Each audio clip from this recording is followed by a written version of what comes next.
Oh, I think it was a little more than just the shots not dropping. I thought defensively we were too error-ridden in that second quarter. Our offence suffered because of the defence. And then the defence suffered from the offence. So it was a little vicious circle we got ourselves in. It didn't really seem to matter who we threw out there. It was sort of, we were struggling to navigate that second quarter. Regrouped at half-time, which is good. Obviously, we got ourselves down by a fair margin, but I thought, the guys fought hard. It's been a really difficult couple of weeks for this team. And obviously, losing Mitch tonight again.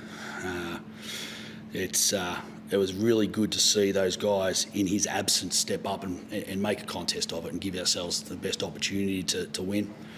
But we got to be better, like those second quarters where, we give up O boards, kick outs, threes, O board, kick out, three. We're missing assignments in transition with our D. We everything we spoke about, everything we worked on in that second quarter, we didn't see the results at all. But that's what's going to happen with the squad we've got at the moment. We're going to make those errors. We've got to try and reduce them. We'll go through the video. We'll learn some more. We've got ourselves a week now. We can actually start training a little bit, and then we get home, and we can start working on some of our deficiencies at that end of the floor. Yeah, we switch. I think he might be going to hospital on a no call. I think he might be going to hospital. He can't see out of the eye, so I think they're going to have to take him to hospital. That's what I've just heard on my way up here. So, again, it was a no call. We saw him get cannoned through last game with a no call. He's a premier player in this league and he needs to be looked after. Not in the sense that he's looked after and give him everything silver service, but you can't be having guys losing vision during the course of games and there'd not be a whistle. So, really disappointed. We'll head to questions on Zoom. Chris, if you're ready. Simon, the first quarter and probably the first 12 minutes of the game, you were outstanding and almost unstoppable, and you had them under control as well. From your point of view, what changed after that? Oh, well, we were knocking down everything in that first quarter. But I don't know how many threes we gave up in that second, but that's the beauty of the three ball, and something we probably don't have just at the moment in our squad with the makeup of it right now, is that ability to start to get ourselves extended leads, or get ourselves back in games quickly. And Cairns did that tonight. That three ball was venomous for us. I think I don't know what they shot in the second half, but it wasn't great. We were reasonable in that first quarter, but that second quarter, they kind of blew us out of the water. Not too dissimilar to Sydney, Check out the numbers here. So they've shot 45%. I think they're one of the worst shooting teams percentage-wise in the league, but they've shot 45%. So a lot of that's on us, but tip of the hat too. Like, they were great tonight. They ran hard, got themselves in transition, made the extra pass. We were a little short on covering that tonight. I know you don't like me asking this when you've lost games, but So don't ask it. at the same time, how proud of the fight were you? You had every excuse in the world to give up. Probably 5 minutes to go, but you made a game of it. We have every excuse in the world to muscle it out as well. Weak teams, sure, they can sort of tip it out and lose by whatever. We lost by a fair margin the last game, but I wasn't overly disappointed with the effort. I thought DJ was ridiculous.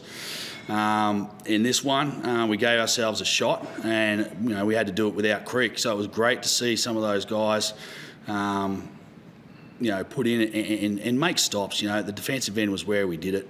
We gave ourselves opportunities because we were getting stops, keeping them to one shot. Our job on the defensive boards, I thought, was great.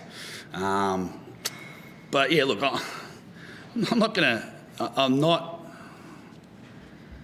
I want us to be flawless. And it's a lot to ask of young guys. It's a lot to ask of older guys. So we hold standards pretty high. And when we don't get it, and we're hurting after a game, I can feel, I can come across maybe as a little grumpy because we didn't do the job we set out to. There's always a little disappointment in that. But the effort, and the endeavour, and the spirit in this group is really good. Wonderful group of young men. now we get a few more soldiers back, hopefully. We get a little bit of a rest and some preparation, and hopefully we can turn this losing streak around. Ryan, as one of the leaders of this group, how do you come away feeling after today's game? I mean, proud that the group didn't give up, but disappointed in the way that we played. We started off the game very well, but fell into the trap that you can against Cairns of taking early shots and igniting them into their break, and they shot the ball really well. The game totally changed in that second quarter. So we need to do a better job of getting through our offences. They picked up the defensive pressure and got up and in and tried to cause deflections and steals and get themselves going, and we let it take us out of what we wanted to do. So, disappointed. Just got to sort of lick our wounds and regroup and get back to Melbourne and start preparing for the next game, because each game's becoming more and more important. There's no point, I guess, thinking about what it would have looked like if you had Mitch in the fourth quarter and if you had Gary, Trey and Joe out there, because they weren't there. But how much are you hoping that you can get that group back before the end of the season, Ryan? Oh, look, they're important pieces to this team. It also would have helped if I had made an open three tonight, but that's the way basketball goes. Unfortunately, there's injuries and shooting slumps and bad play. So we're confident we'll get those guys back. Obviously, Creek, we need to find out a little bit more information about how he's doing. But we're looking forward to having those guys back. But it's still no excuse for us losing games. We feel like we're good enough and deep enough and that everyone can contribute. And it's been a bit of a tough road trip. It's been a hell of a schedule for you, Simon. I mean, you talked after the last game about how much you were looking forward to having a week in between games after you've got through this game. Now that you've got through this game, how much are you looking forward to just having the week to regroup and make it and get ready for that for a charge over the last month? Very much so. Look, I think it's important. Throughout the course of this year, we've been looking forward to these moments to get ourselves better. And we had a little bit of a run there, and I thought the results were really good. But obviously our pre-season was interrupted and we didn't get our team together, and then we thought, okay, the FIBA break, we can try and get our squad together there, and we didn't get that. We had a COVID outbreak and some guys are off on national duties and whatnot, and so we didn't really get that one either. So this, hopefully, with a touch of little wood, that we can get everybody back for this week and start preparing for Brisbane. It's a hell of a league, and everybody throws up a different challenge each and every game. We were hoping, to snag a few during this period. We were unsuccessful there. We'll find out. Well, we know why. We've been keeping abreast of those things and the areas that we need to improve upon.